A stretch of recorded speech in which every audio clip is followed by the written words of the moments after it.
So, only about 2 weeks left until version 5.7 drops, and with it comes one of the biggest banner lineups we've seen in a while. We're talking Skirk, Emilie, Shenhe and Mavuika for massive 5 stars, all in a single patch.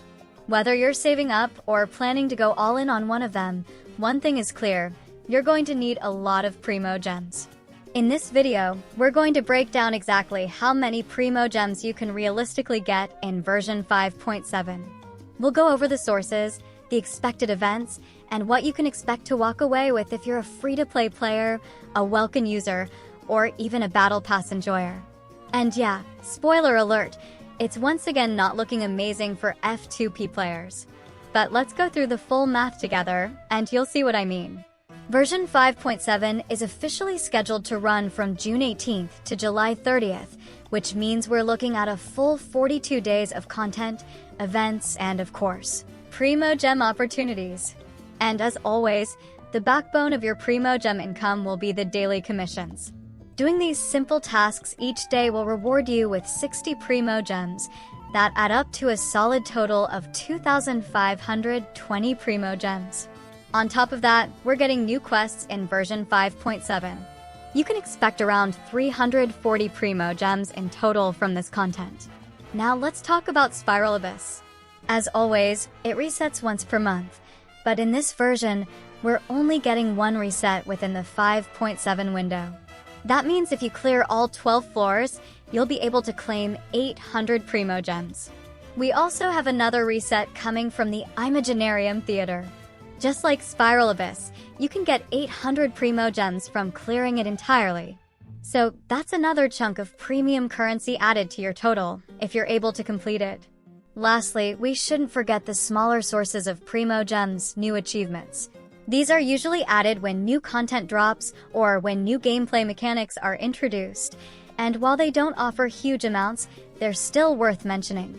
For this version, it's safe to expect around 20 Primogems from new achievements. Now, let's talk about the big new addition, the Tumult Subduer. This is the new Abyss-like endgame mode that's being introduced in version 5.7. But don't stress out too much. You won't need to clear all the content to get Primogems from it. You'll be able to earn up to 450 Primogems just by doing difficulties 1 through 3, which is great for more casual players who don't want to grind the toughest bosses. And trust me, that's welcome news considering how hard these bosses are starting to get. We're also getting 4 character trials this patch: Skirk, Emilie, Shenhe and Mavuika. Each trial gives 20 Primogems, which means a total of 80. On top of that, Paymon's bargain shop will reset once during the patch, giving you 5 pulls worth of Stardust exchange. That's another 800 Primogems. Now on to events. We've got quite a few planned, although we'll get the full rundown during the 5.7 special program, which is scheduled for this Friday. Based on what we know so far, the total Primogems expected from the events in this patch are 2,390. That's fairly standard, but we're hoping some surprises get added. Either way, I'll be doing a full breakdown of all events after the live stream, and of course I'll also post all 3 redeem codes worth 100 Primogems each the moment they go live. So make sure to subscribe so you don't miss out. They expire really fast. Speaking of that, the 5.8 special program will also happen in 5.7 in the second phase. There, we'll also be getting 3 codes worth 300 Primogems in total. And somewhere throughout the version, we usually get at least 1 additional redeem code worth 60. So we'll count in 360 Primogems from promo codes. And of course, don't forget the regular update maintenance that happens right after a new patch drops. That's another 600 Primogems for everyone. Now, let's total it all up. If you're playing completely free-to-play, no Welkin, no Battle Pass, you're looking at around 9,160 Primogems throughout version 5.7. That equals roughly 57 pulls, give or take. And yeah, that's not bad, but not amazing either. To compare, in version 5.5, F2P players were able to get almost 13,000 Primogems. So while this isn't the worst patch ever, it's definitely weaker, even with the addition of Tumult Subduer. Now, if you're running Welkin Moon, you'll get an additional 90 Primogems every day. Over the course of 42 days, that's exactly 3,780 extra Primogems. When you add that to the free-to-play base of 9,160, your total goes up to 12,940 Primogems, which equals roughly 81 pulls.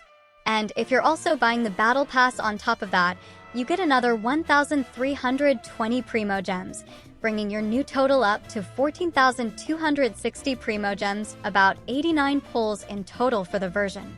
So yeah, that's the math. And like I said earlier, it's not terrible, but it's definitely not great either. Especially when you look at what's coming. Skirk is almost guaranteed to be in Phase 1 of version 5.7. That means you'll need your Primogems ready the moment the patch drops. If you used most of your resources on Escoffier, it's going to be really tight trying to secure Skirk. Especially since she's not very free-to-play friendly to begin with. She really shines only when paired with premium supports like Escoffier, Furina, Yelan, or Shenhe. Without them, her performance drops drastically. Don't get me wrong, if you do have those units, she's a monster. But in F2P teams, she's definitely not S tier anymore. She's still viable and strong, just not insane.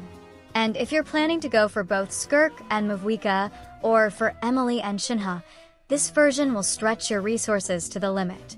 Not to mention that we're still getting closer to version 6.0 and the release of Nod Cry, which means more power creep, more must pulls, and potentially another wave of broken units on the horizon, like Columbina coming likely in 6.2.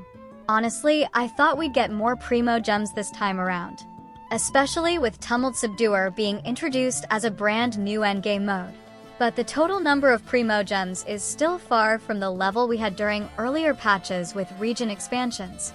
No new map means no exploration Primogems, and while we're in the tail end of Natlan, it does feel like we're being starved a bit before Nod Cry hits. So what does that mean for you? Well, it means you need to plan carefully. If you already pulled on Escoffier and want Skirk, make sure to clear every source of Primogems this patch.